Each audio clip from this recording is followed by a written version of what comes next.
నమస్తే, welcome to ప్రజా చైతన్యం. నేను మీ వాణి. 2024 అసెంబ్లీ ఎన్నికల్లో వైసీపీ ఘోర పరాజయాన్ని చూసి కేవలం 11 సీట్లు మాత్రమే గెలుచుకుంది.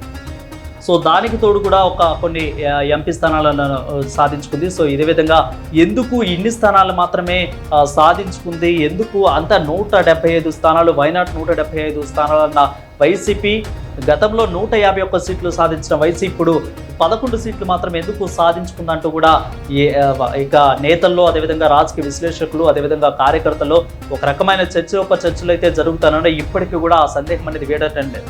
వైసీపీ నేతలేమో ఒక ఈవీఎంలో ట్యాంపరింగ్ అంటుంటే, ఇక్కడ కార్యకర్తల కూటమి నేతలేమో ఇచ్చిన హామీలు మమ్మల్ని చూసి జనాలు ఇన్స్పైర్ చేశారు, అదేవిధంగా మీ అరాచకాలకు ఆగలేక ఇలాంటి మద్దతు, పూర్తిగా ఇలాంటి మద్దతును కూడా మాకు ఇచ్చారు అంటూ కూడా ఇటు కూటమి నేతలు అంటున్నారు. సో ఇది ఏమైనా కానీ జగన్మోహన్ రెడ్డి కొన్ని తెలుసుకోవాల్సిన విషయాలు కూడా ఉన్నట్లు కూడా చెప్తున్నారు. సో వాటిలో ముఖ్యంగా వీళ్ళందరూ కూడా వదిలించుకుంటేనే జగన్కు ఇప్పుడు కూడా సేఫ్ అవుతారంటూ కూడా కొంతమంది మాట్లాడుతున్నారు. సో ఎవరా నేతలు, ఎవరెవరున్నారు, సో అదేవిధంగా ఏంటా కొన్ని మైనస్ పాయింట్లు అనేది కూడా చూద్దాము. సో మొదటిగా చూసుకున్నట్లయితే జనాల్లో ఫస్ట్గా మింగిల్ అవ్వటం అనేది జనాలకు కావాలి, ప్రజలకు కూడా. సో ఎందుకు అంటే గత వైఎస్ఆర్ చేసిన పనులన్నింటిలో కూడా అలాగే ఉన్నాయి. ఎక్కువగా జనాలతో మింగిల్ అవుతూ ఉండేవారు, జనాలతో వచ్చి మాట్లాడుతూ ఉండేవారు, ఎప్పుడు కూడా జనాల మధ్యనే ఉండేవాళ్ళు. సో ఇప్పుడు కూడా జనాలతో ఖచ్చితంగా ఉండాలంటూ కూడా ప్రజలు కోరుకుంటున్నారు. జనాలతో మింగిల్ అవ్వలేకనే చాలా మందిని కూడా వ్యతిరేకం కూడా వచ్చిందంటూ కూడా మాట్లాడుకుంటున్నారు. సో అందుకనే ఈరోజు జరగాల్సిన ప్రజా దర్బార్ అనేది పెట్టారు. సో అది కొన్ని కారణాల వల్ల అయితే ఈరోజు క్యాన్సిల్ అయిపోయింది.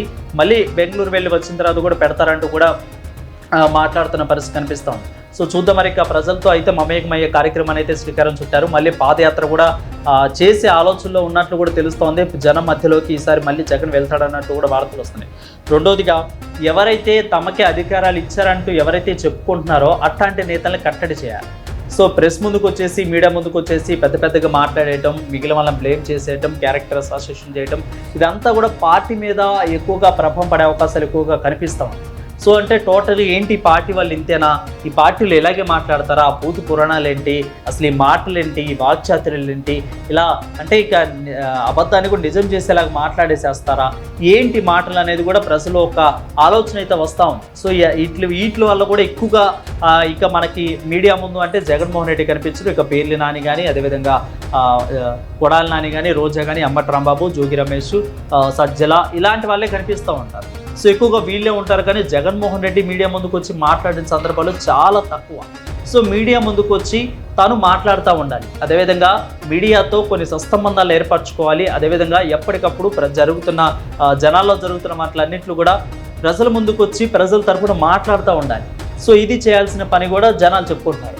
నెక్స్ట్ వచ్చేసరికి నాయకుల మొండి వైఖరిని, నాయకులు చూపిస్తున్న దూకుణ్ణి, దురుసుని కూడా తగ్గించాలి. విపక్షాలు బెదిరించడం వంటి కారణాలు అధికారంలో ఉన్న సమయంలో మాయావతి పార్టీ, బీఎస్పీ అనేక నిందలు పడింది. సో ఆ తర్వాత వచ్చేసరికి విమర్శలు ఎదుర్కొంది. వాటి నుంచి కూలుకోవాలని, వాటి నుంచి నేర్చుకోవాలని అనేక సూచనలు వచ్చాయి. కానీ మాయావతి మాత్రం ఒక్క మాట కూడా పట్టించుకోలేదు. ఫలితంగా ఏ అధికారంలో ఉన్నారో ఆ తర్వాత కేవలం 4 సీట్లు మాత్రమే మాయావతి పరిమితం చేసుకొని ఆ పార్టీ విషయం కూడా దేశ స్థాయిలో కూడా కుప్పకూలిపోయింది.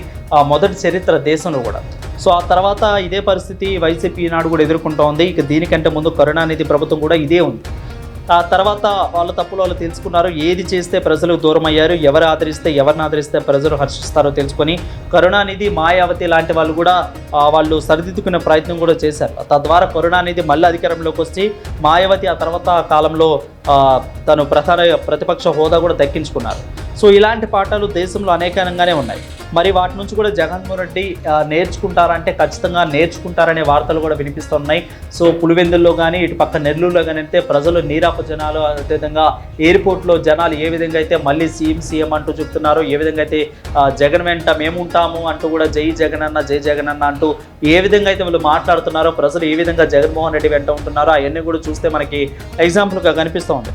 ఇక ప్రస్తుత పరిణామాలను బట్టి చూస్తూ ఉంటే రాష్ట్రంలో గడిచిన నెల రోజుల్లోనే కూడా ఎన్నో పరిణామాలు అయితే జరుగుతూ ఉన్నాయి. సో ఈ క్రమంలోనే ఖచ్చితంగా జగన్మోహన్ రెడ్డి ప్రజల తరపున ఉంటారు, ప్రజలతోనే మమేకమవుతారంటూ కూడా మనకి వార్తలు వస్తూ ఉన్నాయి. సో ఈ విధంగా చూసుకున్నట్లయితే మళ్ళీ జగన్ ప్రజల వెంట ఉంటారంటే ఖచ్చితంగా అవునని అనిపిస్తూ ఉంది. ముఖ్యంగా మేధావులు, తటస్థ ఓటర్లు కూడా పార్టీకి దూరమైంది. ఫలితంగానే 10% కూడా ఓటు బ్యాంకును కూలిపోయి కేవలం 14 సీట్లకే మొత్తం కూడా పరిమితమైంది. సో ఎక్కువగా చూసుకున్నట్లయితే ఇప్పటికైనా జగన్మోహన్ రెడ్డి తెలుసుకోవాలంటూ కూడా ప్రజలు మాట్లాడుతున్నారు. మార్పు అనేది కూడా వ్యక్తి నుంచి మొదలైతే వ్యవస్థకు పాకుతుందంటూ కూడా మనకు తెలుస్తాం. కానీ వ్యవస్థ ద్వేషించిన తర్వాత ఒక వ్యక్తి మారినా కానీ సమాజం పట్టించుకోదనే విషయాన్ని జగన్మోహన్ రెడ్డి గుర్తించాలంటూ కూడా గ్రహించాలని కూడా పార్టీ నాయకులు అదేవిధంగా కార్యకర్తలు అంటున్నారు. సో ఎంతైనా అవసరం ఉంది. సో ఇక సమయం మించిపోతే రేపు ఉన్న కాస్త ఇమేజ్ కూడా పోయే అవకాశాలు ఎక్కువగా కనిపిస్తున్నాయి. కాబట్టి అప్పుడు చేతులు ఎత్తేసినా ఆశ్చర్యపడాల్సిన అవసరం మనకి ఉంది. సో అందుకనే ఓటు బ్యాంకు 40గా వచ్చిందని గొప్పలు చెప్పుకుంటున్న జగన్మోహన్ రెడ్డి అదే ఓటు బ్యాంకును చీల్చేందుకు కూడా షర్మిల ప్రత్యర్థుల రూపంలో కూడా ఉంది అనేది కూడా గ్రహించాలి. ఖచ్చితంగా షర్మిలను తక్కువ అంచనా వేస్తున్న జగన్మోహన్ రెడ్డి ఖచ్చితంగా ఇప్పటికైనా తెలుసుకోవాలి. షర్మిల ఓటు బ్యాంక్ ఏ విధంగా అయితే 40% అది మాది అంటూ కూడా మన ప్రెస్ మీట్లో చెప్పింది. ఎప్పుడైతే ఇక ఆ ప్రెస్ మీటుల్లో షర్మిల మాదే, ఎవరైతే వైఎస్ఆర్ని అభిమానించే వాళ్ళు ఉన్నారో వాళ్ళు మా వాళ్ళే, అందుకే జగన్మోహన్ రెడ్డి కూడా సీఎం చంద్రబాబు కావద్దంటూ కూడా వాళ్ళు ఆ 40% ఓటు షేరింగ్ చేశారంటూ కూడా షర్మిల మాట్లాడిందో అదంతా కూడా పూర్తిగా వారేలైన విషయం కూడా మనందరికీ తెలిసింది.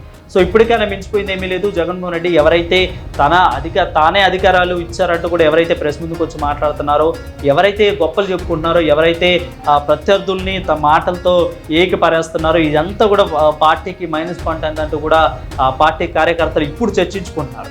సో కాబట్టి ఏంటి అంటే పూర్తిగా చూసుకున్నట్లయితే వీళ్ళందరినీ కూడా పక్కన పెట్టి తానే రంగంలోకి దిగాలి, తానే ప్రజలతో మమేకం అవ్వాలి.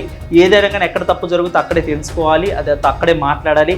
అదేవిధంగా తను ఏదైతే అండర్ గ్రౌండ్లో ఇక్కడ స్థానికంగా జరుగుతున్నాయో వాటిలన్నింటిలో కూడా జగన్మోహన్ రెడ్డి తెలుసుకునే ప్రయత్నం చేయాలి. సో మొన్న కూడా ఎగ్జాంపుల్ కేతిరెడ్డి వెళ్ళి 10 రోజుల వరకు కూడా అపాయింట్మెంట్ కోసం ఎదురు చూశారంటున్నారు. సో మొన్న పేర్ని నాని కూడా చెప్తా ఉన్నారు సీఎంఓలోగా నడపలేదు అంటూ కూడా, సో సీఎంఓ ఆఫీస్ని. సో ఇదంతా కూడా జగన్మోహన్ రెడ్డికి అండర్ గ్రౌండ్లో ఏం జరుగుతుందో కూడా పూర్తిగా తెలియాల్సిన పరిస్థితి వస్తాము. సో వీటిలన్నింటిగానే ఖచ్చితంగా జగన్మోహన్ రెడ్డి రిగ్రెట్గా ఫీల్ అయ్యి ఖచ్చితంగా తెలుసుకున్నారు అంటే మళ్ళీ 2029లో పార్టీ పగ్గాలు చేపట్టే అవకాశాలు కూడా ఎక్కువగా కనిపిస్తాయి. మరిన్ని అప్డేట్స్ కోసం చూస్తూనే ఉండండి ప్రజా చైతన్యం. Stay with us.